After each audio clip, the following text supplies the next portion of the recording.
પણ દુઃખની વાત એ છે કે જ્યારે સાધુને ભેષમાં અમુક લોકોએ સાધુના કપડાં પહેરીને મગગી કુંડમાં સ્નાન કરીને મગગી કુંડને ગંદુ કરવા માટેના કોશિશ કરે છે.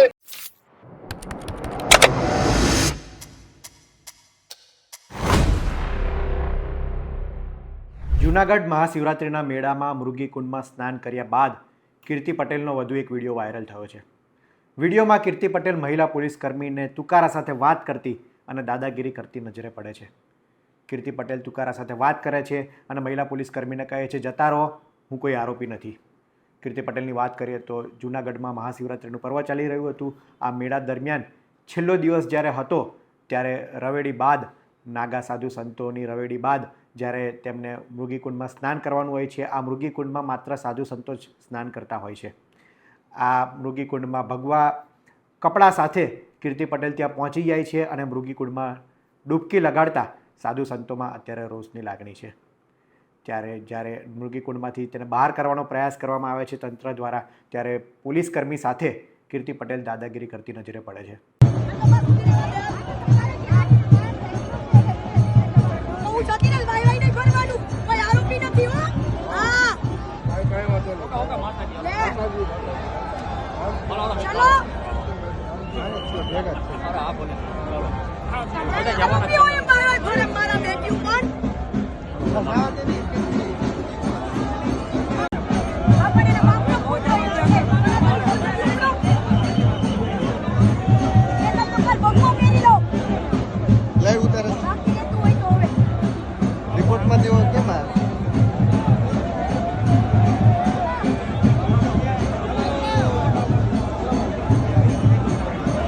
કીર્તિ પટેલના મૃગીકુંડમાં સ્નાન કર્યા બાદ અને ડૂબકી લગાડ્યા બાદ સાધુ સંતોમાં રોષ છે, કારણ કે આ મૃગીકુંડમાં માત્ર સાધુ સંતોએ જ શાહી સ્નાન કરવાનું હોય છે.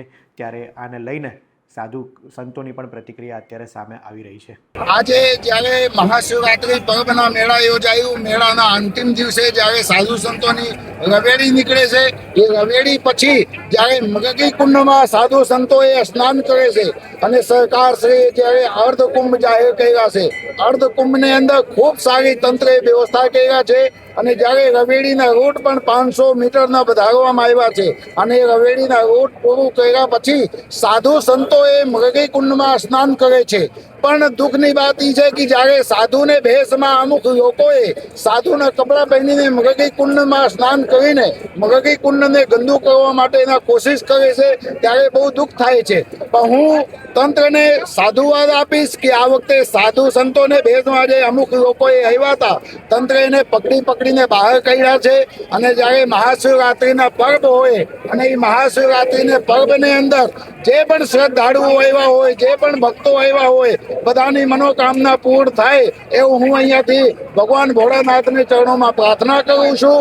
2026ની જે મહાશિવરાત્રિ છે, 2026ના જે મહાશિવરાત્રિ પર્વ છે, 2026ના જે અર્ધકુંભ જૂનાગઢ ભવનાથ દાદાને સાનિધ્યમાં મનાવવામાં આવ્યા છે અને આપ સર્વે મીડિયાને માધ્યમથી જ્યારે આપ સર્વે ઘર બેઠા જોઈ રહ્યા છો, ત્યારે હું આપને એક જ પ્રાર્થના કરીશ કે ભગવાન ભોળાનાથ આપની બધી મનોકામના પૂર્ણ કરે.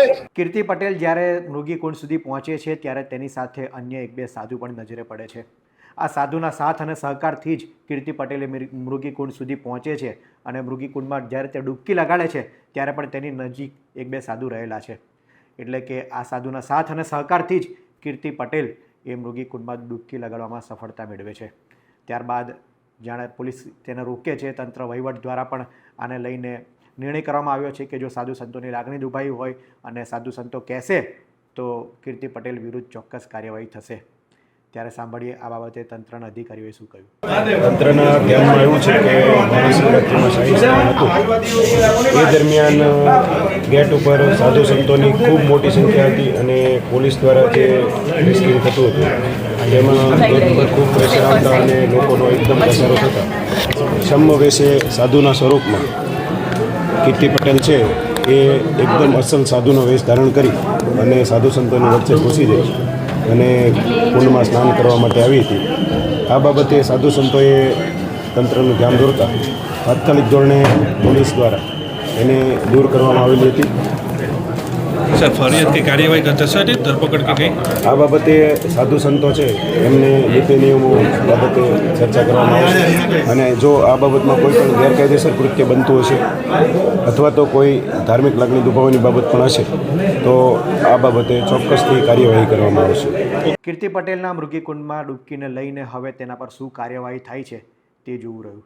એસડીએમ તો કહી રહ્યા છે કે જો સાધુ સંતોની લાગણી દુભાઈ હોય અને કોઈ કહેશે બધી અમે તપાસના અત્યારે તો આદેશ આપ્યા છે, ત્યારે આગામી સમયમાં કીર્તિ પટેલ વિરુદ્ધ શું પગલાં લેવાય છે તે જોવું રહ્યું.